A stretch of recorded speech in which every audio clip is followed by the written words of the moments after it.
contact Peterson from Richardson Law Firm. He's going to assist the board in this agenda item. He will provide a general overview of how we got here. And from there, Thank you.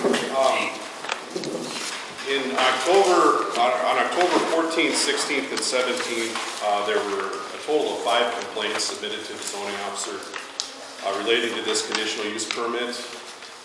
The zoning officer responded to those complaints on November 25th, 2019, and found no violations or any need for corrective action. And what followed was an appeal dated December 11th of 2019, raising 4 issues. The 4 issues that are before the board tonight are outlined as the turbine size being inconsistent with the CUP application, misrepresentations in the CUP application and testimony regarding the connections for the CUP, that the project that is now enforced is entirely different than the one that was applied for, and finally that the engineer that testified before the board, Jay Haley, was not properly credentialed and should not have appeared before the board. The appeal was then transmitted to the board along with the record. This matter was the notice or the publication as to this public hearing was published on December 23rd. And under state law, a supermajority is needed to overturn the zoning officer's determinations on any of these issues. With that, I would ask the chair to call the appellant forward, present the appeal. For the audience and for the appellants and the respondents, the process after discussing it with the chair would be to take each individual complaint on its own merits. So the idea here is to give the appellants the opportunity to address complaint number 2, which is the turbine size complaint. Allow the respondents 10 minutes to respond to that. And I'm sorry, 15 and 15 is what we said for that issue. And then he would close, and then the board would act on that individual issue, and then move on to the next 3, so we don't get confused as we go. So we'll take them one at a time for clarity's purposes. So given that, Mr. Chair, I would recommend that you allow the appellants to come on up and provide testimony for 10 minutes. Mr. Chair, before we begin, can I make a request, 2 requests, please? We ask that Mr. Mock be removed from the board. This is the interconnection agreement with Otter Tail, signed by Otter Tail, and he works for Otter Tail. His job could possibly be on the line, and he receives stock options in Otter Tail, and it is directly related to this project. That's my first request. 2, my second request is that I think for the flow and to make it go better and more understandable, if we could do complaint 3 first, complaint number 2 second, complaint number 5 third, and complaint number 4 last. It will be more understandable in that way. Mr. Chair, we'll start with the first request. Mr. Mock has to make a decision whether or not to recuse himself. If Mr. Mock chooses not to recuse himself, the board may, on a supermajority vote, remove Mr. Mock. But that's completely up to Mr. Mock what he wants to do here. I don't know, I've never been in a position like this before. And I'd also refer that you have legal counsel in reference to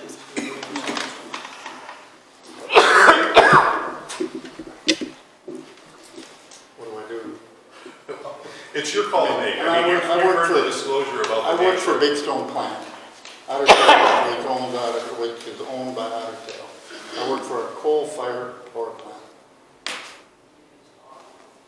And that was brought up at the deposition.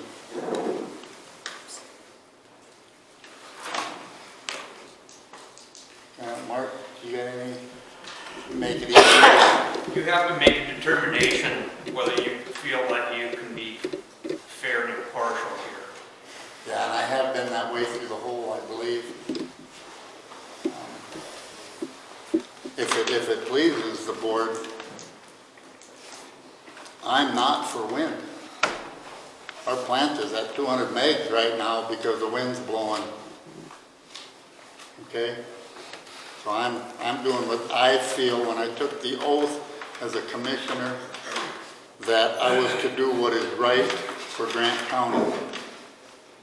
And I feel that, obviously in my votes, that wind was good, but I'm willing to listen to all these complaints. Matter of fact, I have questions on some of them. But I would sure like to leave it to the board here if... So you're saying, no, you're not going to recuse yourself? Yeah, I'm going to leave it to the board and let Okay. them... Is there anybody from the board that wants to challenge Mr. Mock's decision not to recuse himself? If there is, you would need to make a motion to remove Mr. Mock. Is anybody so inclined? Is anybody so inclined? Third and last time, is anybody so inclined? Mr. Chair, Mr. Mock is seated. Your next option is the appellant is asking to put 3254. 3254. 3254. So that's your call, Mr. Chair, if that's what you would like to see. I see no problem. All right. So the appellants will be coming before the Board of Adjustment this time on complaint number 3, which is to invalidate the decision to approve the permit on the basis of misrepresentation of application and testimony for the application of lease agreements. Your time starts when somebody gets to the podium.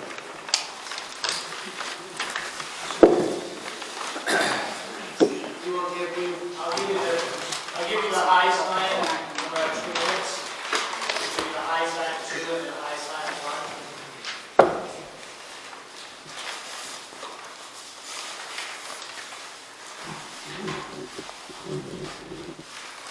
Okay. Condition 3. Here the county Crown Ridge, here at the county, the Crown Ridge stated they had all the land leases for this project. We believe them.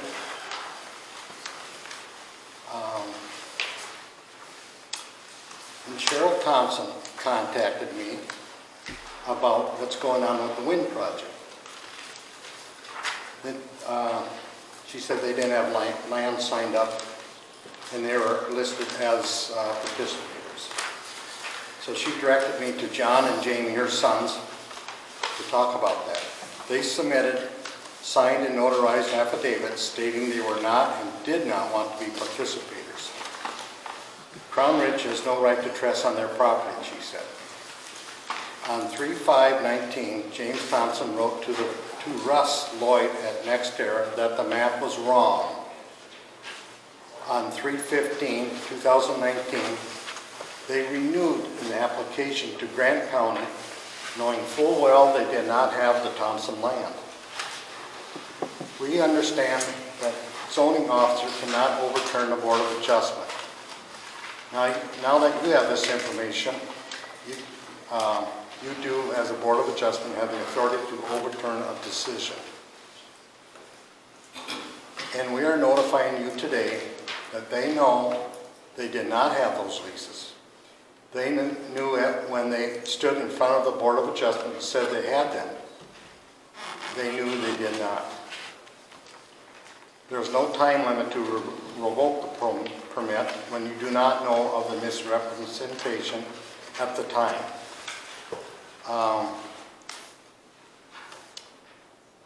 Okay, they told the board they have all the permits when they did not. Crown Ridge is really good at acting surprised and asking for forgiveness when they do not comply with the permits. So I want you to look at, okay, you can hand them out. Yep. Okay. Okay, I have one more thing. Your Grant County ordinance, section 1211, section 16C says this. required information for the permit. Affidavit attesting that the necessary easements with the landowners have been obtained. And they gave you an affidavit for that. And that they did not have them. They also didn't have them down in Cottington County to take the project north to Mazeppa County Township. So when they were doing that, they didn't have them. They didn't have their leases. But they came to you and said, we've got it all, we're ready to go. So you approved it. And they deceived. It is clear by those email chain that they knew before they put in the Cattle Ridge application to the county. In the original complaint that I gave you, there was an email chain from Todd Kay saying there was some maps and other things going on. So they knew. If you remember, they had the Cattle Ridge put in front of you and then they pulled it back and then they brought it back forward. We didn't understand why. It wasn't ready. So we ask that you find that they deceived you and revoke the permit.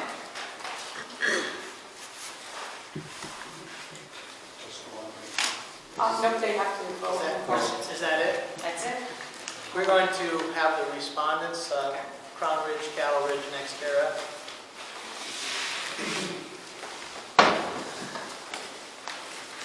And then, Mr. Chair, you will be able to ask questions.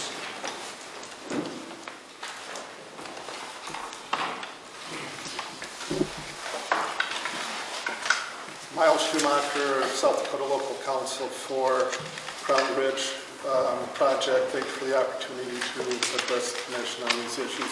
I'm going to start with some general comments that will apply to all four of the issues before you. And hopefully that will save some time when we get to the future issues so I don't have to repeat these things. So I'll take a few minutes to make some general comments and observations.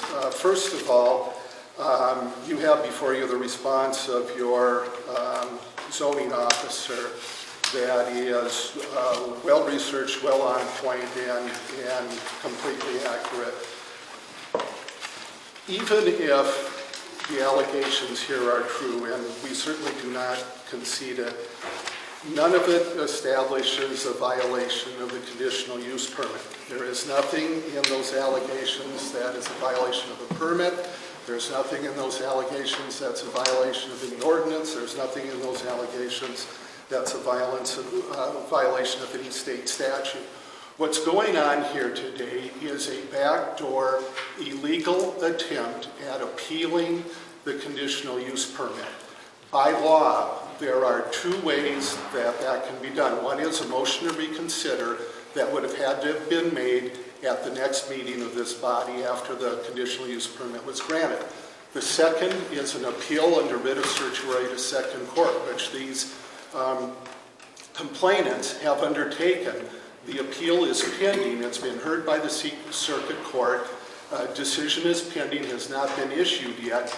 These issues were waived because they were not included in that appeal. There is no authority to come before this board on an after-the-fact appeal of matters that are foreclosed because they were not included in the legal means of appealing or looking for reconsideration of the conditional use permit. Remedies under your ordinances, remedies under state statutes, neither place is there an allowance for a revocation of the permit. It's not there.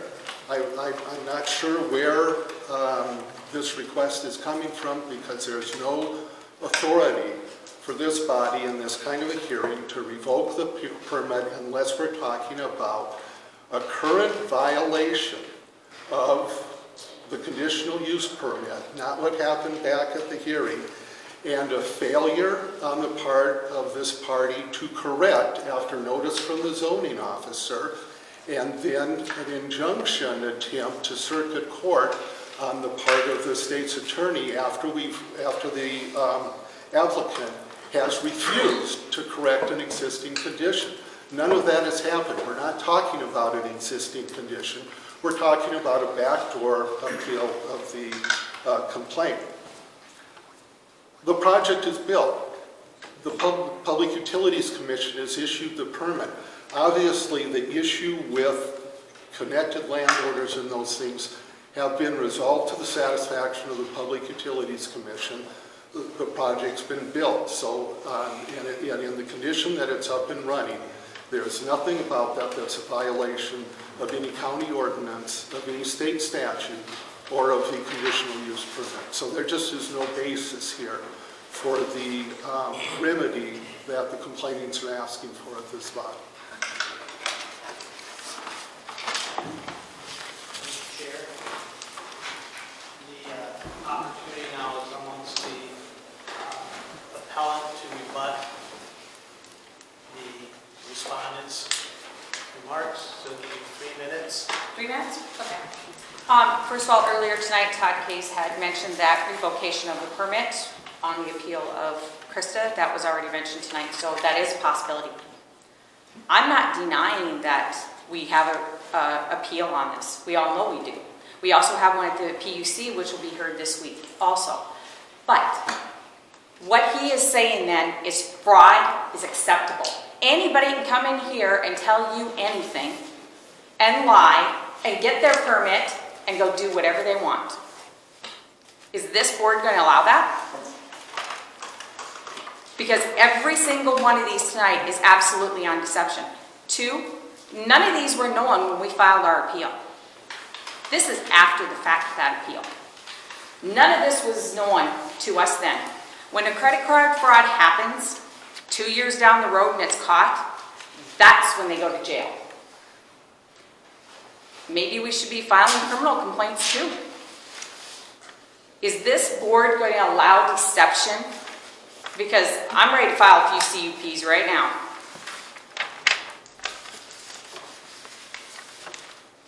That's what he is telling you, is deception is allowed, fraud is allowed.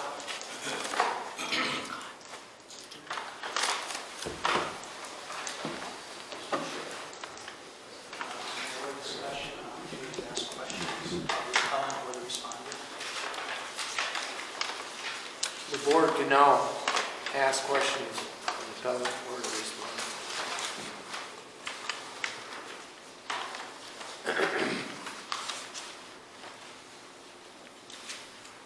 John Thompson didn't want to participate, right?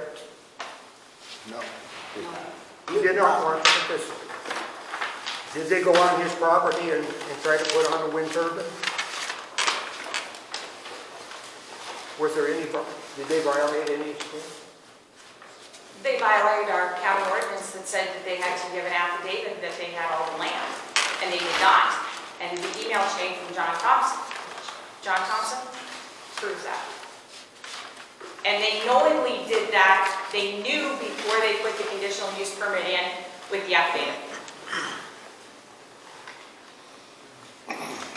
Response? Tyler Wilhelm, I'm the senior project manager of the Crown Ridge Wind project. This was something that was addressed at the Public Utility Commission level, where there was infrastructure proposed. It was in the form of underground collection on the Thompson property. It was not known to us. It was not on purpose for us to misrepresent that. That was part of the project that was Cattle Ridge that we had acquired from the former developer. When we obtained a lot of the project files and we do everything basically mapping through GIS, there was a mistake made that colored that property as a participating property. Our engineers showed that they would like to propose for the project a collection easement on that property. It was made known to us that from the Thompsons, they reached out to one of our land agents, informed him that they were not participating in the project, that their father had previously spoken to the former developer and had expressed interest but never got to the point of signing an easement agreement. At that time, it was not expressed to us by any means that the Thompson boys, or I believe her name is Cheryl, did not want to participate. They actually were asking us questions on how to participate and how they could potentially get involved in the project. which is why there was not an immediate shift of that off of the property. We were actually discussing locating it on there. Eventually it got to the point where they had expressed that they did not want to participate in the project. At that time, we removed the infrastructure from their property, which was strictly a design on a map. No physical entry, no form of construction on the property, and we got that relocated. The reference to us misrepresenting that we did not have the necessary land available. We did have the necessary land available, and we shifted that infrastructure off of their property onto lands that we had participating in the project.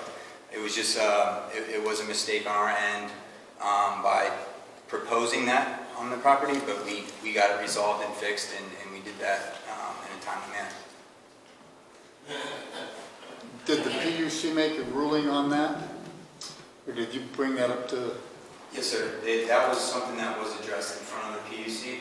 We have a public testimony on the ground recommend docket that has been approved, hence the construction of the project. The PUC specifically approved and accepted the alternate routing for that collection line. Right. So, and Tyler, you said this was part of the Cattle Ridge project, correct? Yes, that's correct.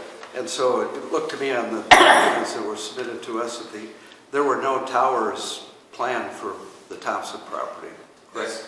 That's correct. There was no... I mean, it almost looks like it is land that wouldn't have even needed to be included. But point of clarification, Mr. Chair. The issue, I think, is maybe not the tower, but the location of a collection wire. Right, but there were no towers. So as we looked at it as a board, there was no tower, there's some proposed underground lines, correct? Correct. Okay, I just wanted to. But it was listed as part of the project. And you have a letter dated May 9th that tells you that they didn't want to be part of the project. I'm telling you that their property is not participating. I understand that. But at May 9th already you realized that they did not, you said that they were kind of wobbling back and forth. Sure. By May 9th you knew for sure that they weren't going to be part of the project. Do you have the date? Yes. Yeah, their letter's dated May 9, 2019, which is after the conditional use permit on this project was issued by the county. The original was March 5th. There originally were towers scheduled in section 11 and 14 both, which is the Thompson property. And you changed that because I had them marked in my map here. 11 and 14 both were going to have a tower each, but then I crossed them out later on because you had changed. Oh, yeah. I guess my question is the top. I wonder if that wasn't when there were more towers in the project, because the map I've got shows that there weren't any. I guess the John Thompson, is this a junior or is it? Junior. Huh? Junior. It is John Thompson Jr. Okay, it's not senior. No, he's dead. Yes, that was my question. Because you got everything signed by John Thompson, so it should have been signed John Thompson Jr. then rather than... Without the Thompson property and that collector line, there was no connection from the north to the south. And those are the projects, those are the turbines now that are dropped in Grant County, which gets us to the 100 megawatt entirely new project. Right, but they downsized, right. This does all tie in. Let's, Mr. Chair, we probably need to stay on point of discussions and questions to and from the applicant respondent and not having either side step on top of each other. Any more questions? I think that's probably where we're at, Mr. Chair. I'll just point out what... And your whole point was that it was part of But they were planned, I guess, until it was downsized, that they did have, in the original plans, they had towers in 11 and 14, both the sections owned by John Thompson Jr. then. No. property has never been signed up, not Right. even with Geronimo and Cattle Ridge. Geronimo and Cattle Ridge CUP does not have that